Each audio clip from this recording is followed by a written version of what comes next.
اللہ رب العزت نے ہر امت اور قوم کو کسی فتنہ اور آزمائش میں ہمیشہ مبتلا کیا ہے، جس کی خبر پیغمبروں نے اپنی اقوام کو دی ہے۔ امت محمدیہ کے لیے ایک بڑی آزمائش وحشی اور درندہ صفت قوم کے خروج کی شکل میں لکھ دی گئی ہے، جس کے وقوع پذیر ہونے میں کوئی شک نہیں۔ آخری نبی محمد صلی اللہ علیہ وسلم نے احادیث مبارکہ میں اس فتنے کی خبر نہایت ہی وضاحت کے ساتھ دی ہے۔ اس وحشی قوم کا نام یاجوج ماجوج ہے۔ یہ وہ قوم ہے جس کی پیشن گوئی نہ صرف نبی صلی اللہ علیہ وسلم نے کی، بلکہ توریت و انجیل میں بھی اس قوم کا ذکر ملتا ہے، جسے گوگ اینڈ میگوگ کہا گیا ہے۔ دراصل یاجوج ماجوج حضرت نوح علیہ السلام کے تیسرے بیٹے یافس کی اولاد میں سے ہیں۔ یہ لوگ شمالی مشرقی ایشیا میں زندگی بسر کیا کرتے تھے اور اپنے ارد گرد کے علاقوں پر ہمیشہ وحشیانہ حملہ کیا کرتے تھے۔ ان کی آبادی چین سے مغرب میں ترکستان تک پھیلی ہوئی تھی۔ روایتوں میں آتا ہے کہ یاجوج ماجوج بنی آدم میں سے ہیں، اور اگر انہیں پوری دنیا میں چھوڑ دیا جائے تو تباہی مچا دیں گے اور لوگوں کی معیشت تباہ کر ڈالیں گے۔ ان میں سے ہر کوئی آدمی اس وقت تک نہیں مرتا جب تک اپنی 1000 یا اس سے زیادہ اولاد نہ دیکھ لے۔ ان کے چہرے تہ بتہ ڈھال کی طرح ہیں۔ یہ لوگ لمبے قد کاٹ کے ہیں جو صنوبر کے درخت کے مانند ہے۔ ان میں سب سے لمبا شخص 3 بالش تک کا ہوتا ہے۔ یہ جس جاندار کے پاس سے گزرتے ہیں انہیں کھا جاتے ہیں۔ یہ موسم بہار میں اپنے غاروں سے نکلتے ہیں اور سبزہ کھاتے ہیں۔ ان کے پنجے اور دانت درندوں کی طرح ہیں۔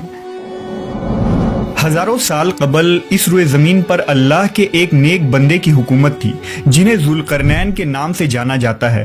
اللہ رب العزت نے ذوالقرنین کو زمین کے ایک بڑے حصے پر بادشاہت عطا فرمائی تھی۔ آپ نے مشرق و مغرب کا سفر بھی کیا تھا۔ مورخین کے مطابق ذوالقرنین کے نام سے قرآن مجید میں جس شخص کا ذکر آیا ہے، دراصل وہ ایران کا عظیم بادشاہ خورس تھا، جسے سائرس اعظم بھی کہا جاتا ہے۔ جب حضرت ذوالقرنین نے شمال کا سفر کیا تو آپ کا گزر مشرقی ترکستان اور مغولستان کے علاقوں سے ہوا۔ یہ علاقہ 2 عظیم پہاڑوں کے بیچ آباد تھا، اور پہاڑ کے اس پار یاجوج ماجوج رہا کرتے تھے۔ ان لوگوں نے ذوالقرنین سے یاجوج ماجوج کے فتنے کی شکایت کی اور کہا کہ یہ قوم بار بار ان علاقوں میں حملہ کر کے فساد پھیلاتے ہیں۔ لہذا حضرت ذوالقرنین نے اس سرکش قوم کی یلغار سے حفاظت کے خاطر ان پہاڑوں کے درمیان ایک مضبوط دیوار تعمیر کروائی، جو لوہے اور پگھلے ہوئے تانبے سے بنائی گئی تھی۔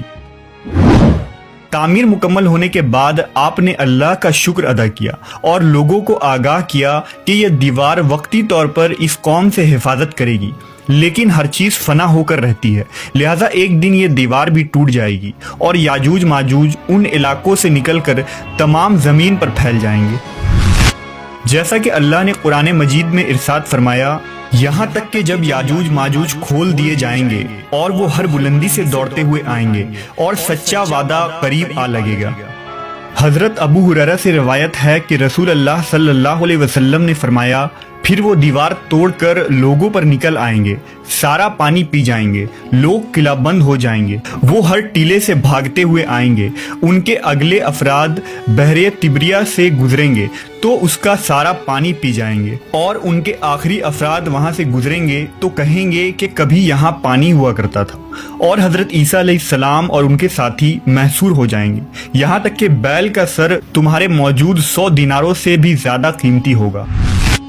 وہ اپنے تیر آسمان کی طرف پھینکیں گے، جنہیں اللہ خون لگا کر نیچے پھینکے گا، تو وہ کہیں گے ہم نے آسمان والوں پر بھی غلبہ پا لیا ہے، جس طرح ہم اہل زمین پر غالب ہیں۔ ایک روایت میں ہے کہ بے شک یاجوج ماجوج روزانہ دیوار توڑتے رہتے ہیں۔ جب وہ مکمل ٹوٹنے کے قریب ہوتی ہے تو انہیں سورج کی شعاعیں نظر آتی ہیں۔